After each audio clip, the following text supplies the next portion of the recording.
ঘরের বউরা অসুস্থ হলেও তাদের কোনো রেস্ট নেই। দেখেন আজকে আমার কী অবস্থা হয়েছে। আমি রান্না করতে করতে গ্যাস্ট্রিকের, জানেনই তো আপনারা গ্যাস্ট্রিকের আমার অনেক সমস্যা। রান্না করতে করতে সকালে একটু পরোটা খাইছিলাম, পানি বাদে পুঁটি মাছ ভাজা খাইছিলাম, সেগুলো খাইয়া তো আমার গ্যাস্ট্রিকের সেই অবস্থা খারাপ হয়ে গেছিলাম। রান্না করতে করতে আমার পেটে অনেক সমস্যা দেখা দিচ্ছে। পরে আমি রান্না করতে পারিনি, অসুস্থ হয়ে পড়ছি। তখন আমি শুয়ে রয়েছি, শুয়ে থাকার পরে একটু পরে গ্যাস্ট্রিক ওষুধ খাওয়ার পরে ভালো হয়েছে। তখন তো ভাবলাম যে রান্না না করলে তো পেটে ভাত যাবে না, রান্না তো করাই লাগবে, শুয়ে থাকলে তো চলবে না। ঘরের বউদের শুয়ে থাকলে কোনো কিছুই হয় না। তাদের কোনো অসুস্থ হলেও রান্না করা লাগবে, তাদের কোনো সমস্যা হলেও রান্না করা, মানে সংসারের যত সমস্যাই হোক আগে রান্না বাড়া করে সবার মন যোগে তারপরে চলা লাগে। হ্যালো গাইস, কী অবস্থা? আশা করি সবাই ভালো আছেন, আমিও ভালো আছি। আজকের একটা নতুন ভিডিও নিয়ে চলে আসছি আপনাদের মাঝে। আশা করি আজকের ভিডিওটা অবশ্যই ভালো লাগবে। আজকে আমি মুরগির মাংস রান্না করব, চিচিঙ্গা দিয়া ডিম দিয়ে ভাজি করবো। আমি তো চিচিঙ্গা কহি বলি, আপনারা কে কী বলেন তা তো আমি জানি না। আমি আমাদের এলাকায় আমরা চিচিঙ্গা বলি, কহি বলি, যে কোনো একটা বলি। তো দেখেন আমি চিচিঙ্গা ভাজিটা বসিয়ে দিছি। কড়াইটা প্রথমে বসিয়ে দিয়ে পেঁয়াজগুলো ভালো করে ভেজে নিয়েছি, বাদামি কালার করে নিয়ে পরে চিচিঙ্গাগুলো দিয়ে দিছি। দিয়ে পরিমাণ মতো হলুদ, মরিচ, কাঁচামরিচ, লবণ দিয়ে দিছি। দিয়ে ভালো করে যে ঢাকনা দিয়ে কষিয়ে নিয়ে ভাজাভাজি করে নিলাম। নিয়ে এখন যে দেখেন কড়াই হয়ে গেছে। এখন আমি ডিমটা ভেঙে দিয়ে দিব। ডিমটা দিলে অন্যরকম একটা স্মেল আসে, ভালো লাগে। ডিমটা দিলে কহি ভাজিতে একটা অন্যরকম একটা ফ্লেভার চলে আসে। তো আজকে আমার ভাজি প্রায় শেষ হয়ে গেছে, রান্নাটা আমি কথা বলতে বলতে আজকে আমার শরীরটা বেশি ভালো না, বুঝতে পারতেছেন কথার বয়সে যে আমি কথাগুলো ভালো করে বলতে পারতেছি না। এমনি আমি কথা বলতে গেলে নার্ভাস হয়ে যাই। আজকে তো আর একটু সমস্যা, এর জন্য আজকে আর কথা বলতে গেলে আরও সমস্যা হইতেছে। আশা করি কোনো ভুল ত্রুটি হলে ক্ষমা দৃষ্টিতে দেখবেন।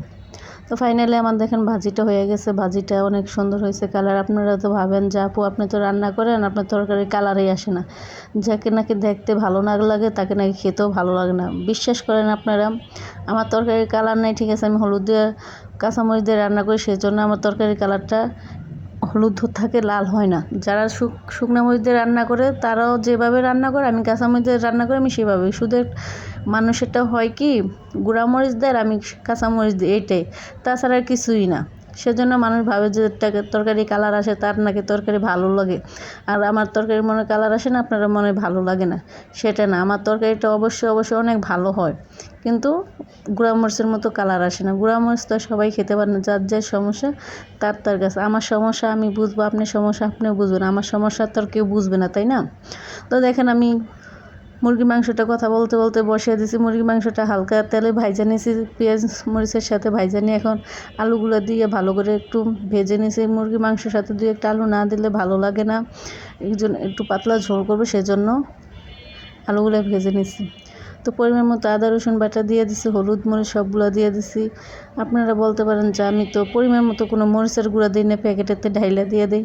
আমি রান্না করি ভাই, আমি রান্না করতে করতে একটা অভ্যস্ত হয়ে যায়। যে রান্না করে সে বুঝে কতটুকু লাগবে না লাগবে, কিন্তু আমার রান্না করলাম পরিমাণ মতোই মরিচের গুঁড়া পড়ে, বেশিও পড়ে না কমও পড়ে না, পরিমাণ মতো ঠিক হয়। ঝালও হয় না বা ঝাল ছাড়াও হয় না, মিডিয়ামেই থাকে। তো পরিমাণ মতো দিলে যে ঠিক হবে তার তো কোনো মানে, যে রান্না করে সে বুঝতে পারে একটা জিনিসের আইডিয়া কতটুকু লাগবে না লাগবে। তো ফাইনালি আমার মাংসটা কষানো হয়ে গেছে। এখন আমি ভালো করে কষিয়ে নিয়ে পরিমাণ মতো ঝোল দিয়ে দিছি, যেহেতু আজকে একটু হালকা ঝোল রাখবো, সেজন্য একটু বেশি করে একটু ঝোল দিচ্ছি। এই যে দেখেন মরিচ দিয়ে রান্না করলে কী হয়, কালারটা অন্যরকম চলে আসে, কিন্তু গুঁড়া মরিচের তরকারিও যেরকম লাগে, কাঁচা মরিচের তরকারি সেই একই রকম লাগে, শুধু কালারটা চেঞ্জ হয়, এটাই। তো ফাইনালি আমার রান্নাটা প্রায় শেষ হয়ে গেছে। এখন আমি হালকা জিরার গুঁড়া দিয়ে দিছি, দিয়ে একটা যে কাঁচামরিচ দিয়ে দিছে যাতে অন্যরকম একটা ফ্লেভার আসে রান্না শেষ পর্যায়ে। তো আজকের ভিডিওটা আমার অনেক বড় হয়ে যেতেছে, আর লং করব না। আশা করি আজকের ভিডিওগুলো আপনার রান্নাগুলো ভালো লাগছে। তো আজকে এই পর্যন্ত, আল্লাহ হাফেজ। রান্নার মাঝে যে চুলাটা মুছে নিতেছি, একটা তো আমার বদ অভ্যাস, আপনারা তো জানেনই, রান্নার সাথে সাথে আমি চুলাটা মুছে নিই।